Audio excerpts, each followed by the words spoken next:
Hey everyone, I'm Erin Stabb, your New York City real estate advisor, and today we're tackling a headline that's been stirring conversations all across New York real estate.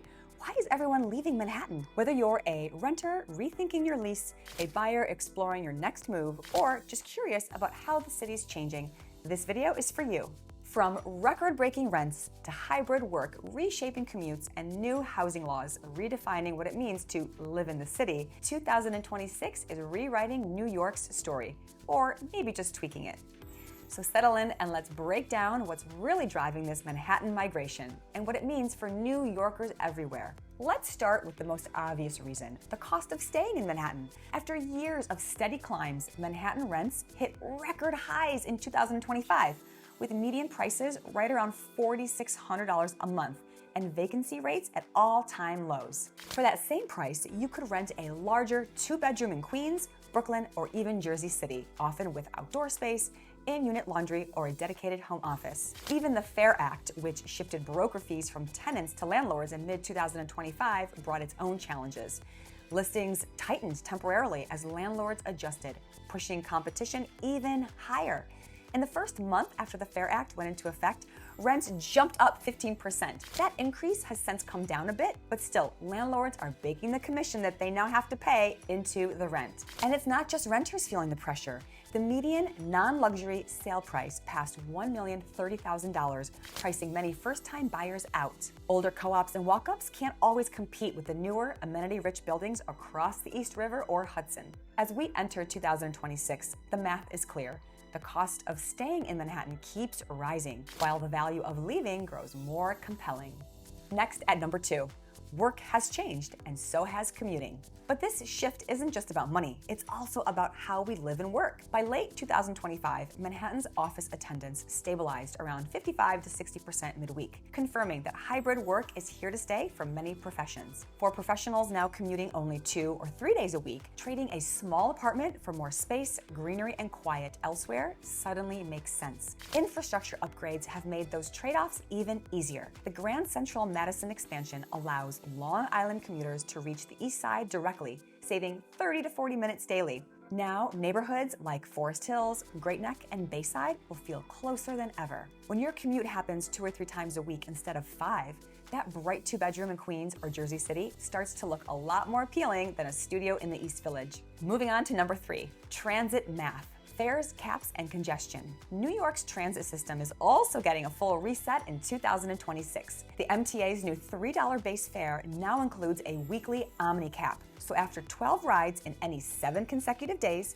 the rest of your rides for that week are free. That's about $35 total. It's a small but meaningful change, making transit costs more predictable no matter where you live. Meanwhile, congestion pricing, introduced in early 2025, now charges vehicles entering Manhattan below 60th Street $9. The result is less traffic, faster buses, and cleaner air. Together, these updates make outer borough living even more practical.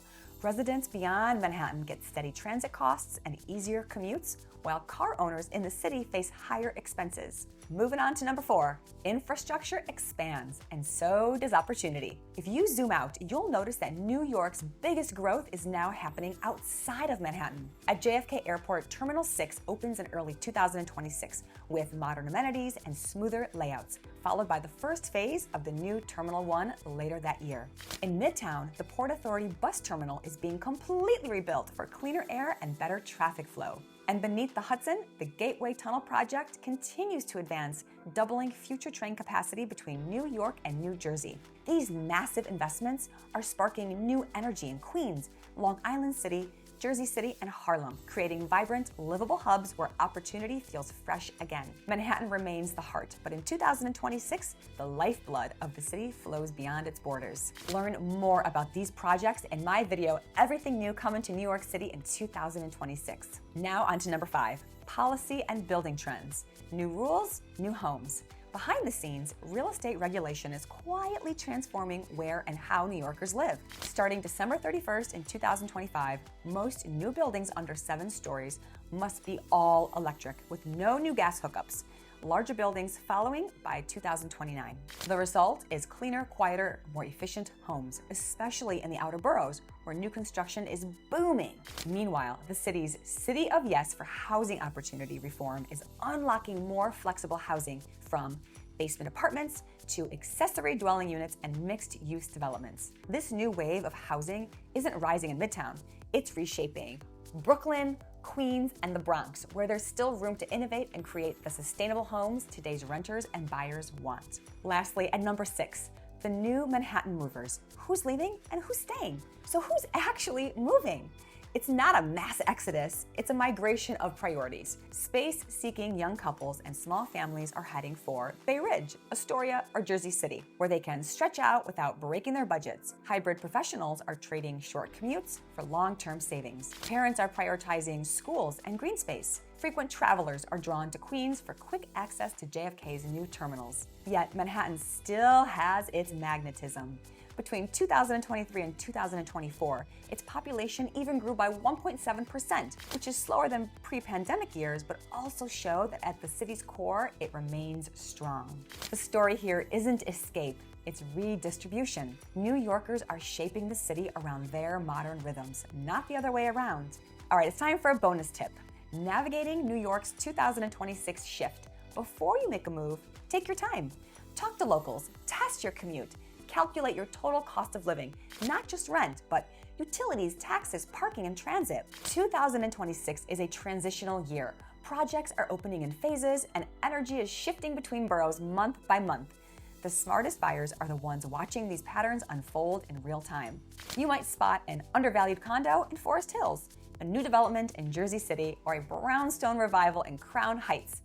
Every time New York reinvents itself, it rewards those who stay curious, flexible, and ready to act. So there you have it, why everyone is leaving Manhattan. Not really. In 2026, it's not about abandoning the city, it's about adapting to it.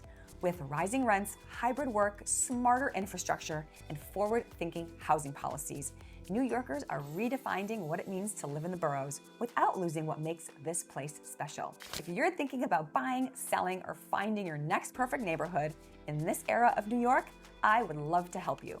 I'm Erin Stabb with Compass. Let's find the home, the neighborhood, and the rhythm that fits your New York life. If you like this video, drop me a note in the comments or like and share it.